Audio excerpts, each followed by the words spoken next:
चलिए तब हम स्टार्ट करते हैं अगला टॉपिक, जिसका नाम है effect of change of pressure, यानी प्रेशर के कारण जो चेंज होता है उसके बारे में हम पढ़ेंगे। We have already learn that the difference in the various states of matter is due to the difference in the distance between the constituent particle. हम यह देखते हैं कि जो उसके पार्टिकल्स के बीच में, अगर किसी के ऑब्जेक्ट के पार्टिकल्स के बीच में अगर ज़्यादा स्पेस रहता है तो वो गैसेस स्टेट, उससे कम स्पेस रहता तो लिक्विड स्टेट, और उससे भी कम स्पेस रहता तो सॉलिड स्टेट। तो ये सब कारण क्यों होता है? ये सब होता है due to the distance between their constituent particle, यानी उसके पार्टिकल्स के बीच में कितना डिस्टेंस है, इसी के कारण जो है उसका वेरियस स्टेट्स रहता है, मैटर का वेरियस स्टेट रहता है। तो यह किस लिए? तो what will happen when we start putting pressure and compress a gas, और जब तब क्या होगा जब हम किसी गैस को उसको प्रेशर से कंप्रेस कर देंगे, यानी उसके पार्टिकल्स को बहुत नज़दीक कर देंगे, तो क्या होगा? देखिए, compress a gas enclose in a cylinder, जो एक सिलेंडर में गैस रहता है उसको कंप्रेस अगर कर देंगे तो क्या होगा? Will the particles come closer, क्या पार्टिकल्स जो क्लोजर आएगा? Do you think that increasing or decreasing the pressure can change the state of matter?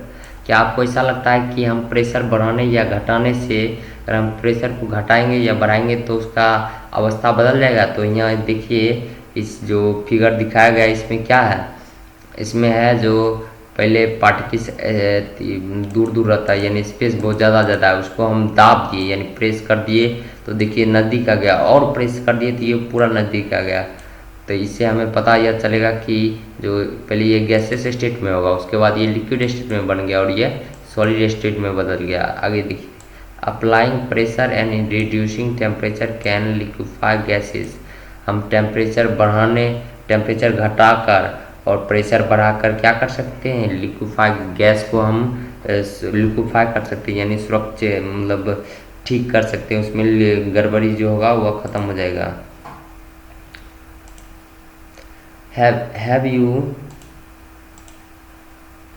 you heard of solid carbon dioxide CO2? It is stored under high pressure.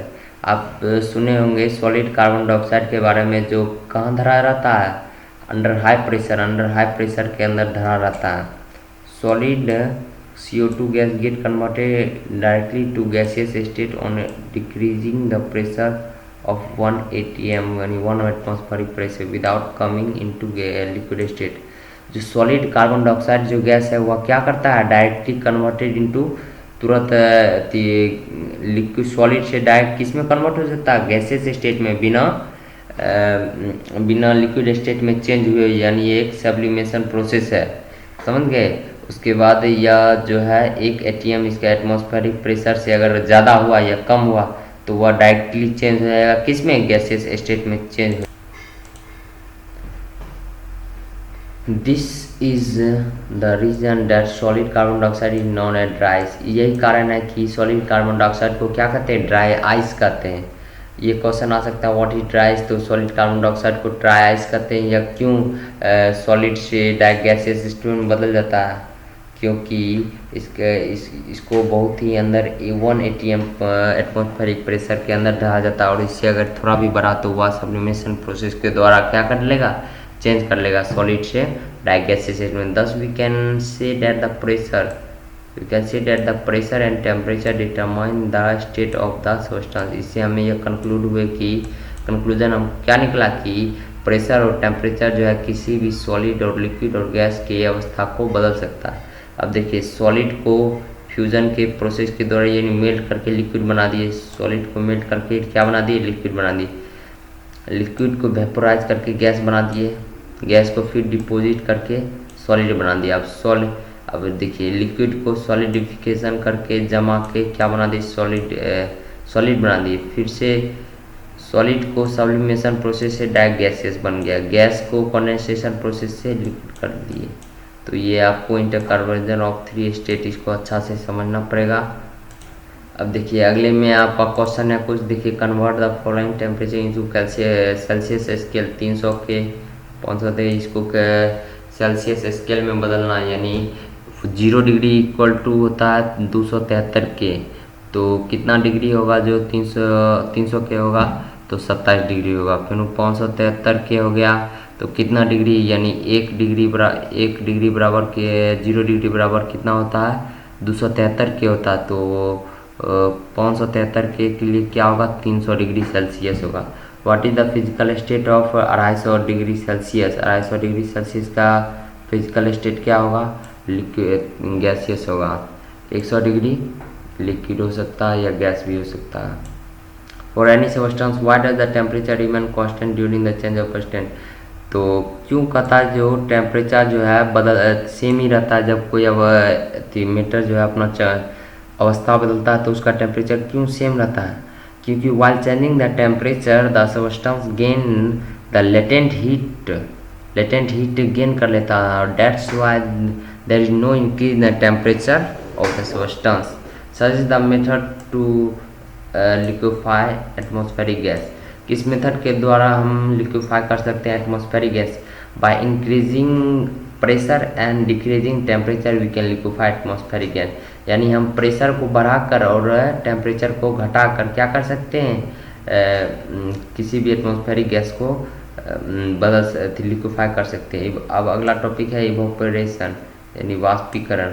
Do we always need to heat or change pressure for changing the state of matter, क्या हमें हमेशा heat या pressure को change करना पड़ेगा अवस्था को बदलने के लिए। Can you quote some example from everyday life where the change of state from liquid to vapour state take place without the liquid reaching to boiling point, क्या आप अपने एवरीडे लाइफ में कोई ऐसा स्टेट देखें कि वह लिक्विड से डायरेक्ट गैसेस में, सॉलिड से डायरेक्ट गैसेस स्टेट में चेंज कर लेता है बिना लिक्विड में स्टेट किए, लिक्विड स्टेट में चेंज हुए।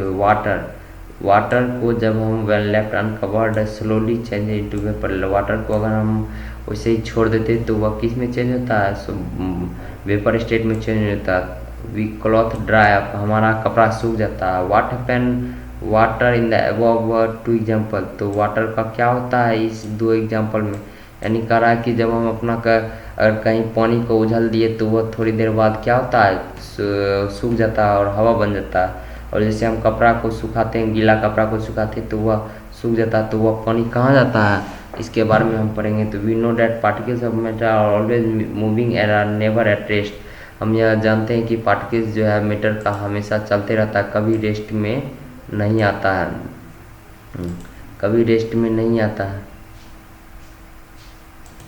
We know that the particles of matter are always moving are never at, हम जानते हैं कि पार्टिकल्स ऑफ मैटर जो हमेशा घूमते रहता है, कभी रेस्ट पे नहीं रहता है। At a given temperature in any gas liquid or solid there are particles with different amount of kinetic energy, particles के पास विभिन्न प्रकार के काइनेटिक एनर्जी रहता है, विभिन्न अमाउंट में kinetic. In case of liquid a small fraction of particles at the surface having higher kinetic energy, कुछ ही जो पार्टिकल्स रहता है उसके पास हायर काइनेटिक एनर्जी रहता है, is able to break away from force of attraction particles and get converted into vapor state. This phenomena of change of liquid into vapor at any temperature below its melting point is called evaporation. यह एक phenomena, एक process जिसमें क्या होता है, liquid जो है state जो है चेंज कर देता है इनटू वेपर स्टेट, यानी गैसेस स्टेट में चेंज कर देता है बिलो द मेल्टिंग पॉइंट, यानी मेल्टिंग पॉइंट से नीचे। उस प्रोसेस को हम क्या कहते हैं, इवापोरेशन प्रोसेस कहते हैं। इसको समझने के लिए हमें एक एक्टिविटी करना पड़ेगा, take 5 ml of water in a test tube and keep it near the window or under a fan.